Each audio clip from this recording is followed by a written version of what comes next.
Bismillahirrahmanirrahim. Assalamualaikum warahmatullahi wabarakatuh. Waalaikumsalam warahmatullahi wabarakatuh. Al-Fatihah ila hadratin Nabi Muhammadin al-Mustafa Rasulillah sallallahu alaihi wasallam jami'i walidina wa masyayikhina wa muallimina wa asatizina khususan li muallif hadzal kitab Al-Imam Yahya bin Sharaf An-Nawawi wa khususan li muassisi hadzal masjid wal majlisi anna Allah yaghfir lahum wa yarhamhum wa yu'li darajatihim fil jannah wa yanfa'una bi asrarihim wa anwarihim wa ulumihim wa nafa'ana bid dini wad dunya wal akhirah wa anna Allahal karim yaftahu alaina futuhal arifin wa yufaqqihuna fid din wa yarzuquna kamalal ikhlas wal yakin ila hadratin nabi syai'un lana wa lahum al-fatihah.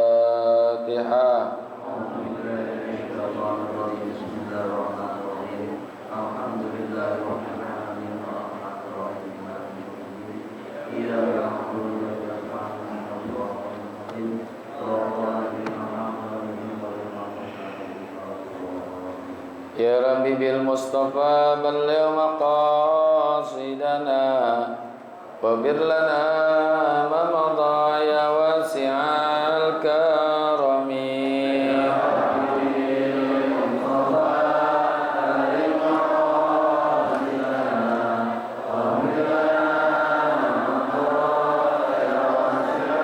Li khamsatun utbi biha naral jahim khatimah bil Mustafa wal Murtada wa ibnahuma wa Fatimah.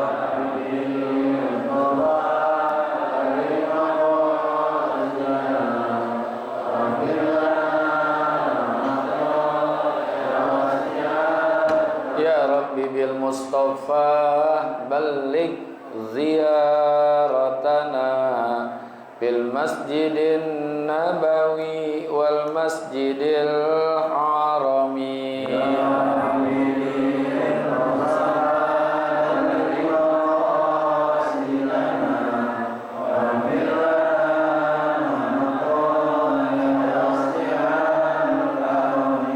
Allahumma salli wa sallim. Bismillahirrahmanirrahim. Alhamdulillahilladzi an'ama alaina bi ni'matil ijad wal imdad wa hadana ila sabilir rasyad. Wassalatu wassalamu ala sayyidina Muhammadin sayyidis sadat wa ala alihi wa sahbihi alladzina taba'ahu min yaumina hadza ila yaumil ma'ad. Amma ba'du, yang sama-sama kita hormati para guru-guru kita, Bapak Kiai Haji Misjan, Kiai Haji Farah Qurban, Kiai Haji Abdul Hamid Mustafa Al-Habib, dan para jamaah, bapak-bapak, ibu-ibu, hadirin hadirat yang semoga kita semua dirahmati Allah Subhanahu wa taala. Hadir juga guru kita Ustaz Haji Sukirman, pengurus Majlis Taklim Ukhuwah Islamiyah dan pengurus Masjid Jami Hidayatul Karamah, Bapak Ustaz Muhammad Tahir, yang semoga semua guru-guru kita panjang umur, tambah ilmu, tambah rezeki, hidup manfaat buat kita semua, dan bisa membimbing kita ke jalan yang Allah Subhanahu wa taala. Lanjutan bacaan kita, wa bis sanadil muttasili ilal imami muhaddisi rahimahullahu taala wa adaman naf'a bihi wa bi barakati ulumihi wa bikum fid daraini amin. Qala radhiyallahu anhu. Qala an-nabiy sallallahu alaihi wasallam Summa qala, kemudian Rasulullah bersabda, ala ukhbiruka bimalaki zalika kullih. Qultu bala ya Rasulullah. Fa akhadha bilisanihi wa qala kuffa 'alaika hadza. Dan Rasulullah bertanya, ala ukhbiruka bimalaki zalika kullih, sudikah kamu aku beritahu tentang sendi-sendi. Malak bisa dibaca milak, juga sama dibaca malakun, bisa juga milakun, bisa maknanya kunci, bisa maknanya sendi-sendi. Zalika kulli, semua itu apa tuh? Sholat, jihad, kunci supaya bagus. Gimana tuh sendi-sendinya apa? Qultu bala ya Rasulullah. Aku jawab, kata perawi hadis, bala ya Rasulullah. Ya Rasulullah. Bala. Bala itu adalah jawaban yang paling bagus dari kata na'am. Na'am bagus, tapi lebih bagus lagi bala. Makanya labbaik Allahumma labbaik, itu jawaban untuk memenuhi panggilan Allah. Labbaik, diambil kata bala. Fa'akhaza bilisanihi wa qala, maka Rasulullah beliau itu memegang akan lidahnya. Wa qala kuffa 'alaika hadza, dan beliau bersabda, jagalah olehmu baik-baik hadza, akan lidah, lisan. Jadi semua perkara yang dilakukan dari ibadah-ibadah yang disebutkan di atas tuh, jihad, sholat malam, ya apa aja tuh, semua kuncinya ada di lidah. Karena di dalam hadis lain Rasulullah sabdakan, as-sholatu imaduddin, sholat itu merupakan tiangnya daripada agama. Tapi wasumtu afdalu, diam itu lebih utama. Jadi as-sholatu imaduddin, salat itu tiangnya agama, tapi as-sumtu afdalu. Karena as-sumtu arfa'ul ibadah, diam itu setinggi-tingginya ibadah. Diam dari omongan-omongan yang jelek, omongan-omongan yang kotor. Dilanjutkan oleh Rasulullah, was-shadaqatu tutfi'u ghadabar rabbi, sedekah itu bisa memadamkan murkanya Allah. Was-sumtu afdalu, diam itu juga lebih baik. Diam itu lebih baik.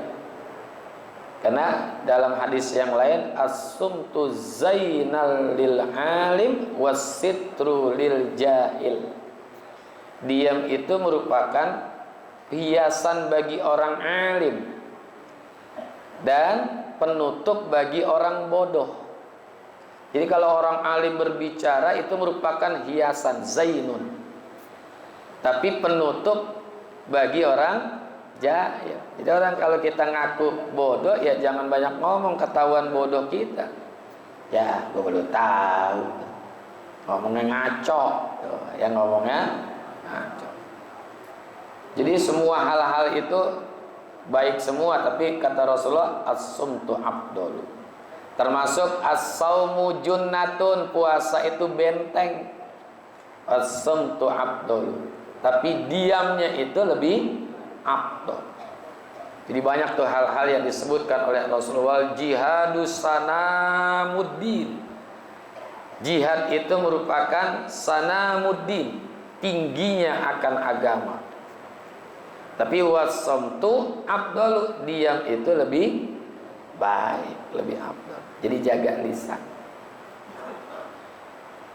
Kalau kita lihat Anggota tubuh kita mata 2, telinga 2, mulut 1 atau 2? 1. Kalau mata cukup ditutupi dengan kelopak,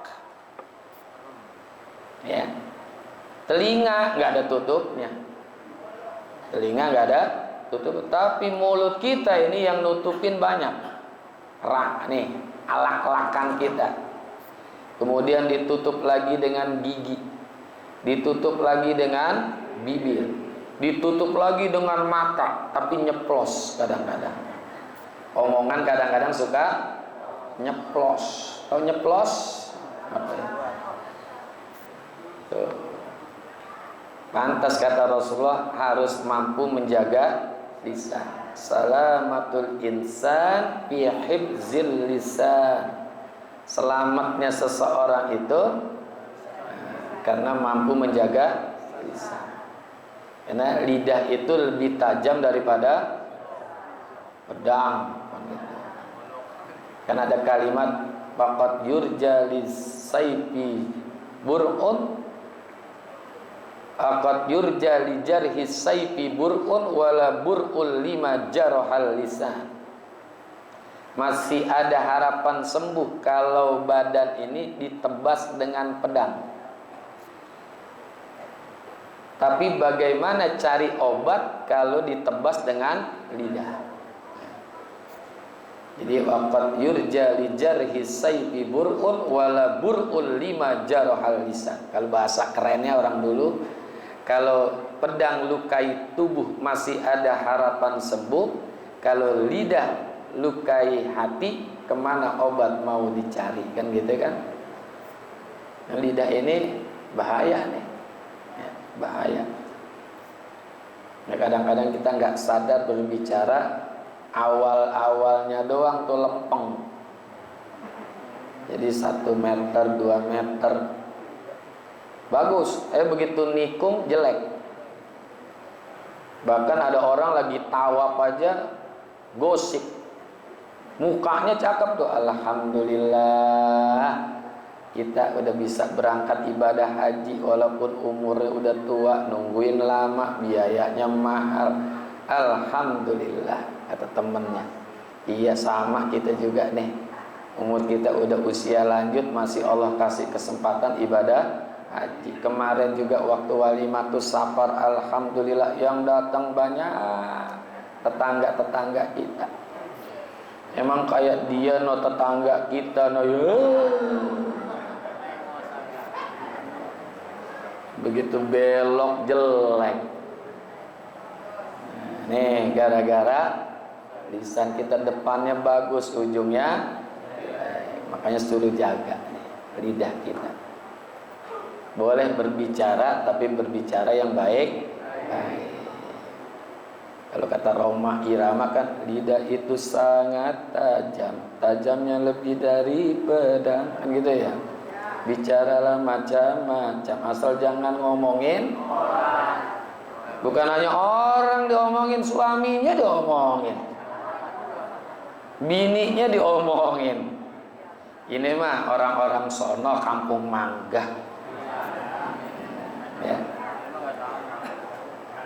Bukan orang lain doang, suaminya nggak diomongin, istrinya juga diomongin. Jaga nih lidah kita nih, masya Allah. Pantas kalau di akhirat nanti si Yasin ucapin tuh, al yauma nakhtimu ala afwahihim wa tukallimuna aydihim wa tashhadu arjuluhum bima kanu yaksib. Pada hari kiamat nanti mulut-mulut, afwah itu jamak dari kata famun. Al yauma nakhtimu ala afwahihim. Pada hari itu mulut-mulut mereka akan ditutup. Enggak ada kesempatan lagi untuk berbicara. Wa tukallimuna aydihim, tangannya akan ngomong. Wa tashhadu arjuluhum, dan menjadi saksi akan kaki mereka. Bima kanu yaksibun, terhadap hal-hal yang pernah mereka usahakan. Apa nih? Tukar lagi. Tes. Mulut, ya. Karena setiap apa yang diucapkan oleh saya, yang diucapkan oleh kita, ini ada catatannya. Ma yalfizu min qaulin illa ladaihi raqibun atidun. Tidak ada yang dilafazkan min qaulin dari satu ucapan illa ladaihi raqib atid, kecuali padanya ada yang mencatat dan yang mengawasi. Atid itu pencatat, raqib pengawas. Ucapan-ucapannya dicatat ya. Jangan, ini kita kalau bicara yang baik-baik aja. Apalagi mohon ibu-ibu nih Bu ya, apalagi di kalangan perempuan, di kalangan wanita itu biasanya berbicaranya lebih banyak. Ini nggak bisa dipungkiri karena memang udah kudrat Allah Subhanahu wa ta'ala. Sehingga kalau kita lihat di gambar-gambar tuh, kalau perempuan itu lagi nangis, yang ditutup mulutnya. Tapi kalau laki-laki kalau lagi nangis, yang ditutup matanya. Karena sumber dosa bagi perempuan mulut, kalau sumber dosa bagi laki-laki mata. Maka ada istilah mata keranjang. Mata keranjangnya siapa? Perempuan. Jadi matanya mata keranjang, keranjangnya perempuan. Kan mata keranjang, mata yang suka ngelihat keranjang, keranjangnya perempuan.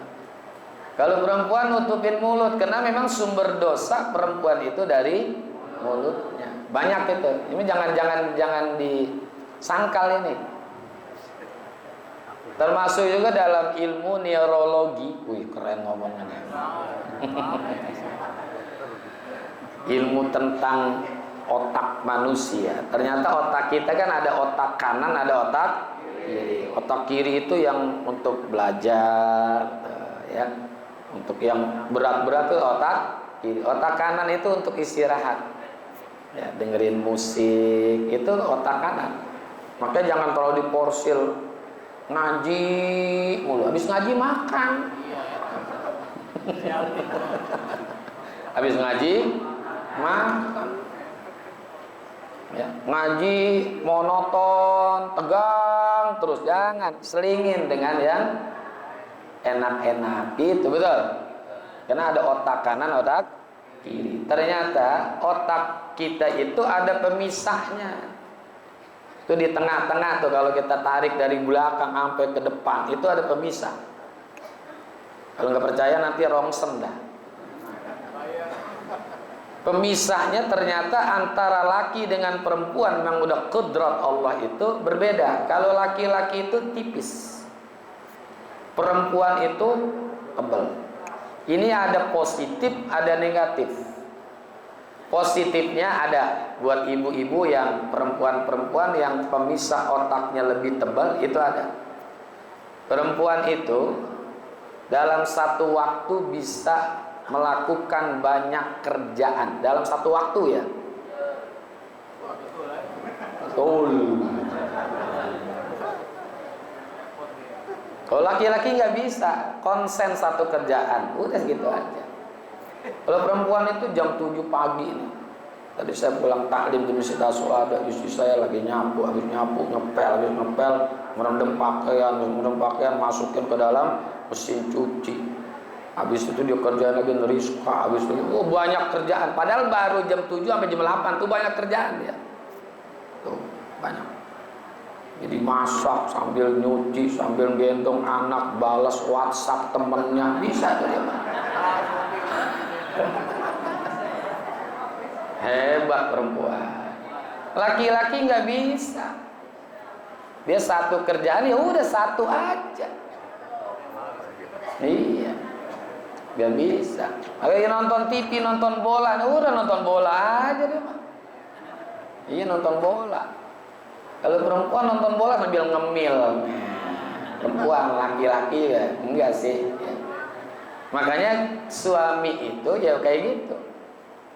Sehingga perempuan itu kalau negur suaminya nggak cukup satu kali kalau dia lagi kerja. Panggil coba. Pak, nggak nengok, dia kena konsen. Orang kalau lagi konsen pendengarannya turun. Benar ya begitu ya. Jangan kalau lagi konsen pendengarannya turun. Makanya nggak cukup dipanggil Pak. Nggak nengok dia, Pak, nggak nengok. Kalau bisa ditepuk, baru dia nengok. Ada apa Bu? Gitu. Itu perempuan mesti paham. Nah, kalau perempuan pembisa otaknya lebih tebal, ya. Itu positifnya tadi. Negatifnya, nah ini negatifnya. Kalau laki-laki lebih tipis, perempuan lebih tebal. Negatifnya apa? Perempuan itu dalam berbicara dia banyak berbicara.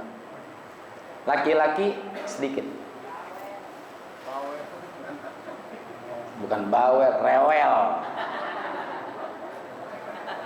Dan diteliti itu menurut para ilmuwan, perempuan itu sehari harus berbicara 20.000 kata. Laki-laki cuma dikit, 7.000. Enggak sampai separuh, cuma 7.000. Perempuan 20.000. Coba istri bapak nih kalau lagi WhatsApp banyak kita pesan ini. Paling jawaban bapak oke.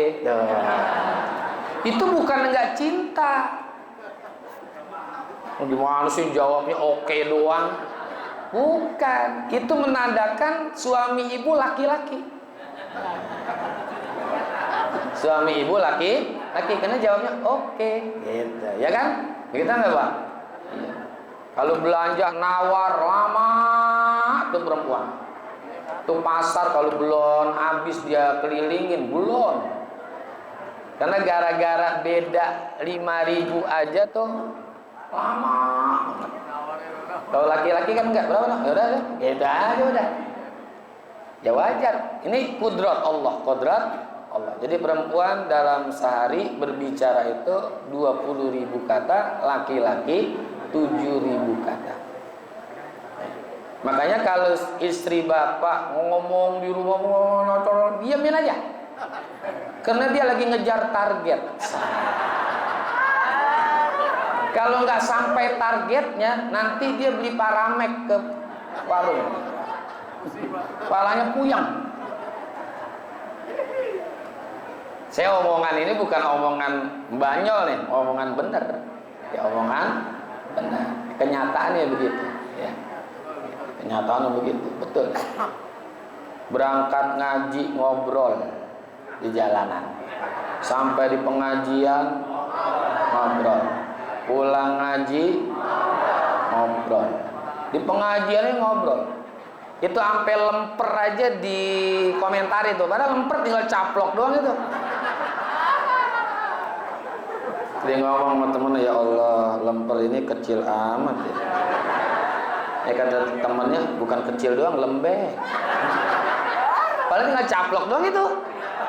Lembek lagi. Kata temen yang satu, berasnya beras raskin kali. Kata temennya, bukan, yang masak kagak bisa. Banyak mat lemper doang itu. Ini ibu-ibu di sono, di Israel.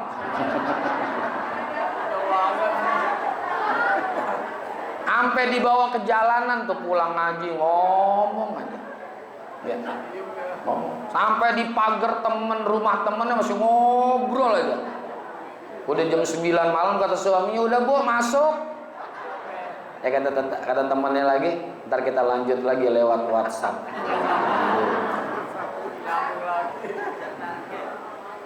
Ini saya omongin bukan perempuan sini ya, bukan ya. Perempuan yang di mana? Sini mah insyaallah sholihah semua. Ya. Jadi jaga lisan kita. Bahaya ini lisan. Ya, kita nggak sadar. Makanya nanti di akhir ada tuh di hadis Rasulullah disebutkan orang itu masuk neraka bukan karena hidungnya, bukan karena matanya saja, tapi karena lisan ini paling bahaya. Laisa min manakhirihim, bukan karena ujung hidungnya, tapi bilisani, karena lisan. Lisan ini bahaya ya. Kata makanya Nabi sambil ngomong megang lisani, bilisani dengan lisan. Kut alaika hada, jagalah olehmu ini. Jaga nih lisan. Bahaya ini, bahaya. Ya, sangat bahaya. Ini sumber dosa juga nih. Tapi lebih banyak buat perempuan. Laki-laki juga ada yang bawel. Ya sebawel-bawelnya laki-laki ya tadi cuman 7.000 kata. Ya ada yang bawel. Saya sebawel-bawelnya laki-laki cuma 7.000 kata. Qultu ya Nabi Allah wallahu a'lam bissawab. Dah sampai sini aja, mudah-mudahan manfaat. Tolong ditandain tuh ya. Qultu ya Nabi Allah. Terima kasih, mohon maaf. Hadanallahu iyyakum ajmain. Wassalamualaikum warahmatullahi wabarakatuh.